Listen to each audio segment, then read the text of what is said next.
I'll try anything once. I've gone skiing and snowboarding. In the desert, like on the sand and stuff. I've pissed in a prostitute's face. I really didn't want to, but it was only $10, so I mean, you know. I crashed a gay wedding once, but I was going to leave when I found out they didn't have an open bar. Fortunately, some random dude blew me in the restroom, so that night wasn't a total loss. I'm not gay, by the way. Whatever. I did some graffiti on the side of a dam. I'm not a very good artist, but I made a crude rendition of Hello Kitty. Of course I've bet on a cockfight. Not that I wouldn't bet on a dog fight, but I've already done the whole cockfight thing, so it seemed a tad redundant, to be honest.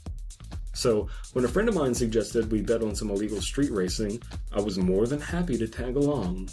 Sure, it wasn't the most adventurous thing I could do, but it was better than what I had planned for that evening, which was just going to be playing Edward 40 hands with some random high schoolers. So when we arrived where the street races were going down, I was amazed all the fanfare, music, noisy burnouts, and general hoodlum-level quality skullduggery didn't alert the proper authorities. Despite the seemingly imminent breakup of this rubber Bernie congregation, I wasn't too worried about arrest or my safety. Safety in numbers, after all, the cops couldn't arrest all of us. One race started before my associate and I could bet, and it started in a grand fashion. A young woman in a bikini waved a checkered flag between the two competitors' vehicles, a ways down the track.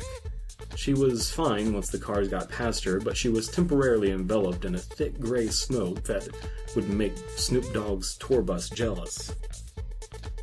Considering I know nothing about cars, and I just arrived, I had a surefire strategy to win. I'd bet on the car that was red, because red makes things go faster.